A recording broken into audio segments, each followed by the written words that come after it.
Diva mga kapitbahay, ipapakita na namin sa inyo ang Valentine's look ni Maita. Maita, come on out! Yee!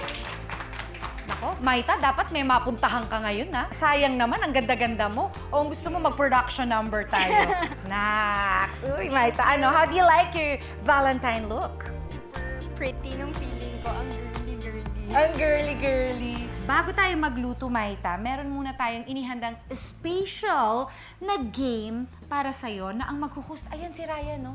Hello. Hi, Maita. Hello. Welcome to Picture Picture Diva. Yes! Simple lang naman ang mechanics ng ating laro. Magpapakita ko sa'yo ng pictures dito sa ating screen. Tapos, Okay? The pictures will be the source of the questions. Tapos Okay. medyo may connect sa Valentine's. ay, ganon.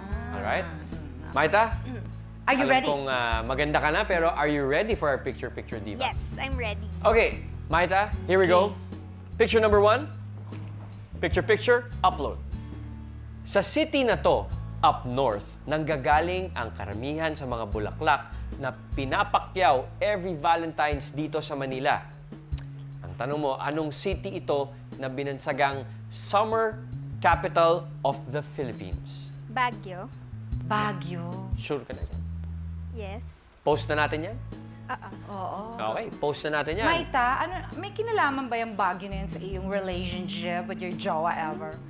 Oo, nagpunta kami dati sa Baguio. Nagpunta kayo? Eh? Nako, may nababalitaan ako, Ano nangyari? Ako mamaya, Malamig na sasabihin nagpunta kayo? Naku, may nabalitaan ako dyan sa Baguio trip na yan, Okay. Naku, bongga, Baguio bongga. is correct. Correct! Palakpakan mga kapitbahay. Okay, Maita, here's picture number 2. Picture, picture, upload. Sa city na to, south of Manila, may breathtaking view ng world-famous Taal Lake and volcano. Anong city ito sa Cavite na dinadayo ng mga in-love, Valentine's man o hindi? Tagaytay. Valentine's, Ano naman, Valentine's. picture, picture, di ba? Number 2 question, Tagaytay is correct. Alright. Oy. Eto na, Correct picture number naman. 3. Picture, picture. Maita, pay close attention. Picture, picture, upload. Isa ito sa most popular tourist destination sa Rizal na itinayo pa noong 1700s. Anong simbahan ito na paboritong puntahan ng mga in love sa Antipolo? Boso-boso.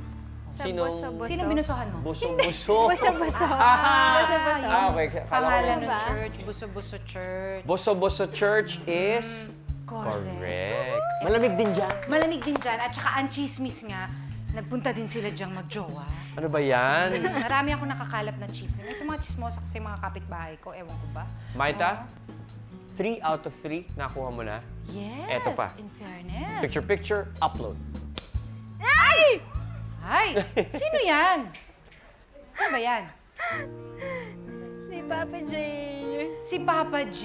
Wow. Ayun pala. Wow! Yan, no? Ayan na!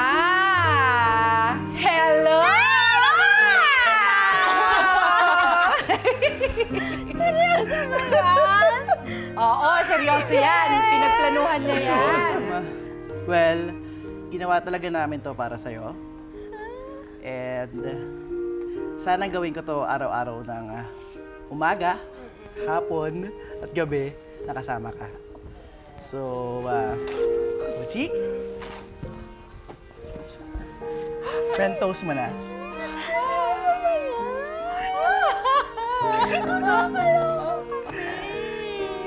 Serious? Uchi?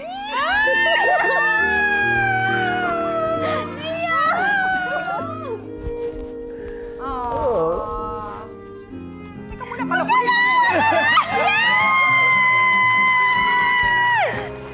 Seryoso? Pwede ba kitang paglutuan araw-araw? Happily ever after na nga ba ang sagot sa pinaka-importanting tanong ni Jay kay Maita? Walang bibitiw sa walang kasing kilig na wedding proposal sa Sarap Diva.